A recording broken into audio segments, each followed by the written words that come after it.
Update ये है कि भारत ने हाल ही में एक ऐसी मिसाइल का परीक्षण किया है जिसे चीन लंबे समय से ट्रैक कर रहा था। आप कहेंगे ऐसी कोई खबर हमने पहले भी सुनी। इस समय भारत ने समुद्र की गहराई से न्यूक्लियर पावर्ड सबमरीन से, ताकि सरफेस पर कोई हलचल ना दिखे और अचानक पानी के अंदर से एक मिसाइल निकल कर आए, भारत चीन से जुड़े एक अपडेट के लिए। अपडेट यह है कि भारत ने हाल ही में एक ऐसी मिसाइल का परीक्षण किया है जिसे चीन लंबे समय से ट्रैक कर रहा था। आप कहेंगे ऐसी कोई खबर हमने पहले भी सुनी है। आपने हमें ब्रह्मोस के केस में बताया था, हमने ब्रह्मोस की रेंज बढ़ा दी थी, तब आपने बताया था। बिल्कुल, अब वैसी ही एक और खबर है। इस समय भारत ने समुद्र की गहराई से न्यूक्लियर पावर्ड सबमरीन से, ताकि सरफेस पर कोई हलचल ना दिखे और अचानक पानी के अंदर से एक मिसाइल निकल कर आए और बीजिंग तक को जाकर मार गिराए, ऐसी मिसाइल का परीक्षण कर लिया है। जब यह मिसाइल का परीक्षण हो रहा हो और बार बार चर्चा यह हो, बीजिंग को मार गिराए, तेहरान तक पहुंच जाए, पाकिस्तान पूरा जद में आ जाए, चल क्या रहा है? और तो और तरीका यह कि आपको मिसाइल चलती हुई सतह पर या हवा में दिखाई ना दे, और तो और पानी की सरफेस पर भी कोई जहाज आपको चलाता हुआ ना दिखे। आप शांत पानी को देख रहे हैं, अचानक जादू मंतर होता है, नीचे से मिसाइल आती है और एक हाइट पर जाकर के दुश्मन के ठिकाने को नेस्तनाबूद कर देती है। ऐसे मिसाइल परीक्षण में निश्चित ही तकनीकी लगती है, बहुत high level accuracy and security लगती है। भारत ने वो कर दिखाया है।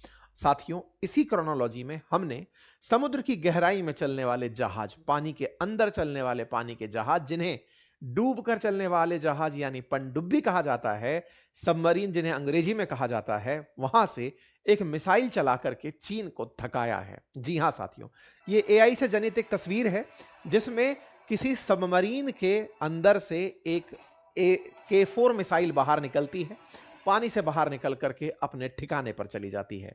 हेडलाइंस बनती हैं, India successfully test nuclear capable K4 missile from INS Arighaat. जी हां साथियों, जो सबमरीन हमने यूज की, जिस पनडुब्बी को हमने यूज किया, उसका नाम INS अरिघात था। यहां पर मैं एक और अतिरिक्त जानकारी आपको देना चाहूंगा।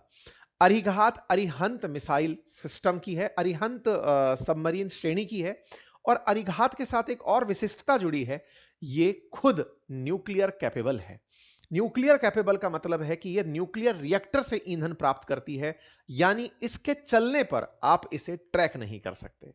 साथियों, यह मिसाइल टेस्ट किया गया है आंध्र प्रदेश के विशाखापट्टनम तट से, और विशाखापट्टनम तट पर खड़ी हुई INS अरिघात से।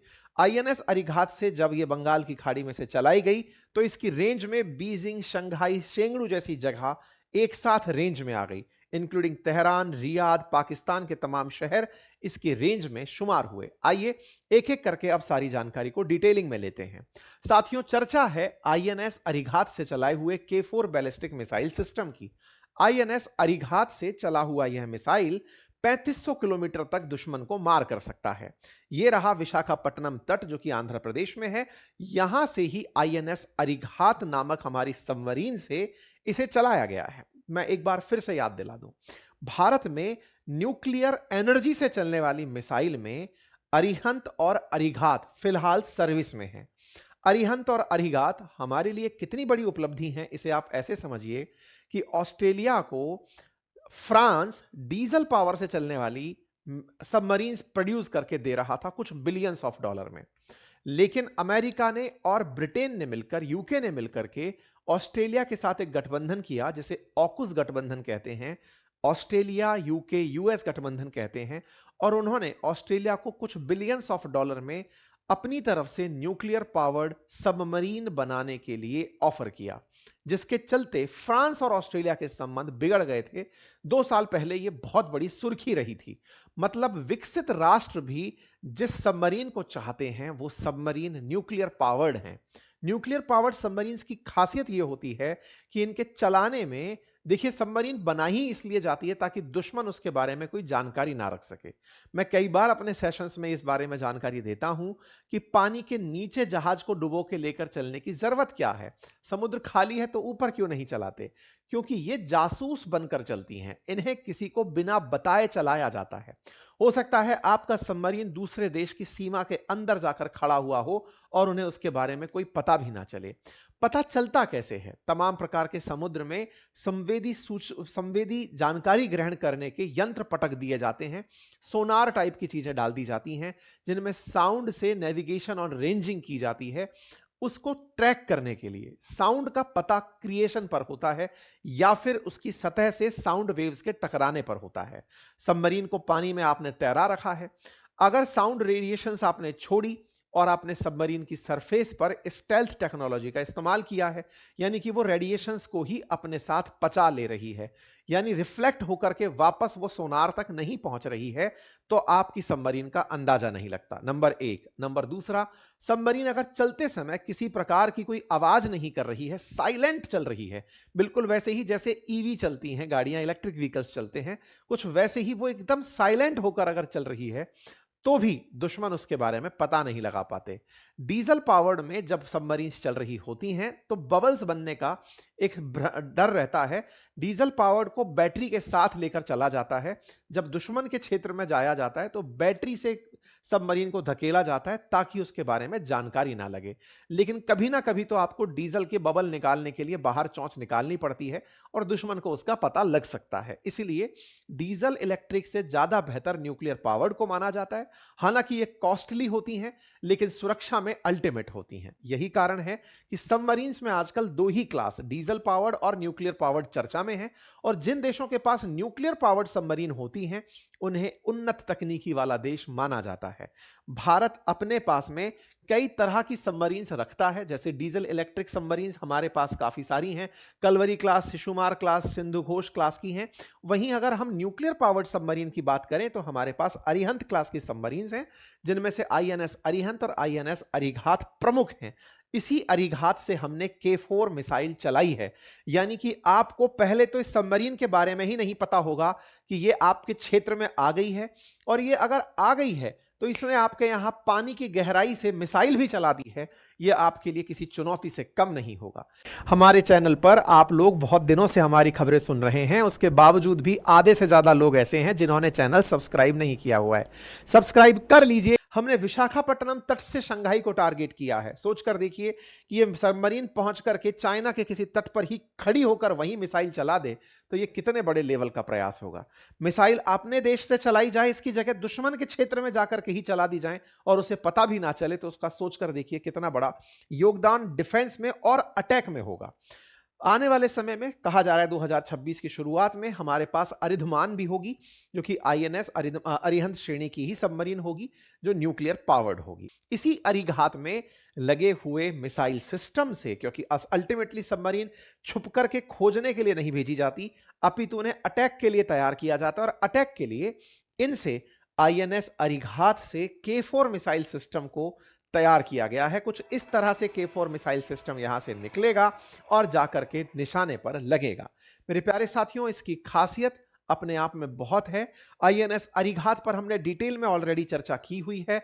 आने वाले समय में भी हमारे पास न्यूक्लियर पावर्ड सबमरीन की संख्या बढ़कर 11 से 13 होने का लक्ष्य है, और इनमें से जो मिसाइल चलाई जाएं उनकी भी श्रेणियों को अपडेट करने का लक्ष्य है। ऑलरेडी हम K15 मिसाइल यूज करते हैं, जिसकी रेंज 1000 किलोमीटर से नीचे है। K4 मिसाइल सिस्टम जिसकी रेंज 3500 किलोमीटर है, इससे ऊपर हम K5 मिसाइल सिस्टम की तरफ बढ़ रहे हैं, जिसकी मिसाइल रेंज 5000 किलोमीटर से ऊपर है। और यह रिसर्च की है हमारे defence research development organisation, that is DRDO ने। DRDO ने K4 मिसाइल सिस्टम को विकसित किया है। यह पूरी K फैमिली है, जिसमें 750 किलोमीटर से 1550 किलोमीटर की रेंज का K15 हमारे पास है। K4 हम बना रहे हैं, मतलब जिसका यूज किया गया है, टेस्टिंग की गई है।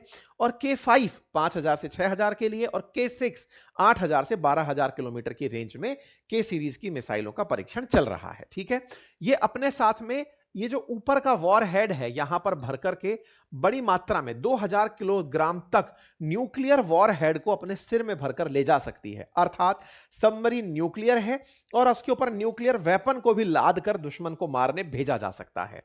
ये 10 से 12 मीटर लेंथ की, लगभग 20 टन वजन की ये K4 मिसाइल है। DRDO द्वारा इसे विकसित किया गया है और अग्नि 3 मिसाइल सिस्टम पर इसे विकसित किया गया है। यहां पर जो ये K नाम यूज किया गया है, ये डॉक्टर APJ अब्दुल कलाम साहब को ट्रिब्यूट के लिए किया गया है, उनके नाम के साथ में इसे यूज किया गया है। ठीक है, ये एक बैलिस्टिक मिसाइल है और सबमरीन से लॉन्च होने वाली मिसाइल है।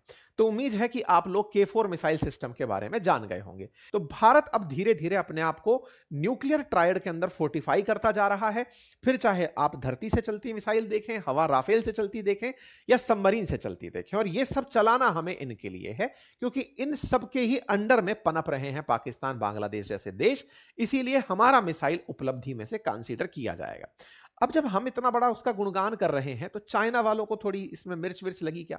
देखो, आपको याद होगा ब्रह्मोस के टाइम पर भी मैंने आपको डिटेलिंग दिया था आज से 15 दिन पहले कि ब्रह्मोस को पता लगाने के लिए चाइना वालों ने अपने सारे टोही जहाज हमारी बंगाल की खाड़ी में भेजे थे और हमने उन्हें ब्लफ कर दिया था। भारत आजकल चीनियों को भर भर के बेवकूफ बना रहा है। जब जब इनको पता लगता है कि चलो भारत कोई मिसाइल करेगा परीक्षण, मिसाइल परीक्षण से पहले हमें नोटम जारी करना होता है, नोटिस टू एयरमैन जारी करना होता है कि हाँ भाई, हम इस क्षेत्र के अंदर मिसाइल चलाएंगे। जब हम नोटम जारी करते हैं, इस नोटम की सूचना इन तक पहुंचती है तो ये पता लगाने आ जाते हैं कि क्या इनकी मिसाइल सफल चली या नहीं चली, फेक तो नहीं कर रहे हैं, वाकई में कितनी पावर है, ये कम तो नहीं बता रहे हैं, कहीं ज्यादा की तो नहीं आ गई, ये सारी चीजें जांचने आते हैं। तो भारत के तमाम नोटम्स जारी हुए इस पूरे 2 हफ्ते में, और इन 2 हफ्तों में असल में इन्हें बेवकूफ बनाने का काम ज्यादा हुआ। पहले नोटम जारी हुआ 22 से 24 को हम कुछ करेंगे, फिर हुआ हम 24 को कुछ करेंगे, फिर कहा 25-26 को हम कुछ करेंगे, फिर कहा 29 से 3 को हम कुछ करेंगे, फिर कहा 30 से 31 को कुछ करेंगे, और हर बार कभी कुछ रेंज डाल देते हैं, कभी कुछ कर देते हैं कि बंगाल की खाड़ी में करेंगे, बंगाल की खाड़ी में करेंगे। इस बार हमने क्या किया, जो डे 1 पर हमने जानकारी दी थी कि हम 22 से 24 में करेंगे, उसमें कर दिया।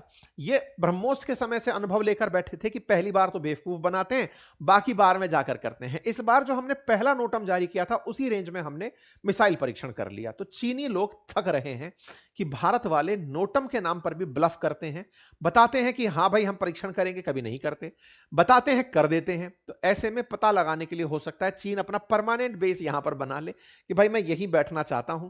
बांग्लादेश को हो सकता है इसीलिए ही यूज किया जा रहा हो मोनिर हाट को कि इनका पता परमानेंट लगे, क्योंकि हम्बनटोटा श्रीलंका में उसने इसी तरीके से विकसित किया था। खैर, फिलहाल के लिए भारत ने विशाखापट्टनम तट से अरिघात से K4 का परीक्षण कर लिया है। उन तमाम वैज्ञानिकों को और उन सभी सुरक्षा कर्मियों को जो इस तरह से सुरक्षा के लिए आए दिन तकनीकी में नए प्रयोग करते हैं और पूरी तरह नाम से बेपरवाह रहते हैं, क्योंकि राजनेता होता, कोई अधिकारी होता तो उसका अखबार भी कहीं ना कहीं जिक्र कर रहे होते, राजनेता उनके ट्वीट्स को दिखा रहे होते, हम जैसे लोग उनके नाम के आगे गुणगान कर रहे होते। लेकिन अल्टीमेटली जो लोग दिन रात देश की सुरक्षा में आए दिन नए प्रयोग करते रहते हैं, उन सभी वैज्ञानिकों को समस्त भारतवासी बहुत ही भावपूर्ण तरीके से कांग्रेचुलेट करते हैं, उन्हें बधाइयां देते हैं, और हम मानते हैं कि आपका किया हुआ कार्य ही देश के लिए असली तरक्की में कंसीडर होगा। देश के अंदर जिस तरह सुरक्षाकर्मी हमारी देश की सुरक्षा सीमाओं को संवेदनशील तरीके से सुरक्षित करके चल रहे हैं, वैज्ञानिकों का भी हमारे देश में भरपूर योगदान है। और यही कारण है कि लगातार विदाउट एनी फेल, एक सिंगल फेल है जो 2017 में हुआ, हमने इसकी टेस्टिंग की है और आज हम लोग इस बात की इतनी खुशियां मना रहे हैं। तो फिलहाल के लिए इतना ही। जानकारी अगर आपको पसंद आई हो तो साथियों से अवश्य साझा करें। हमारे चैनल पर आप लोग बहुत दिनों से हमारी खबरें सुन रहे हैं, उसके बावजूद भी आधे से ज्यादा लोग ऐसे हैं जिन्होंने चैनल सब्सक्राइब नहीं किया हुआ है। सब्सक्राइब कर लीजिए।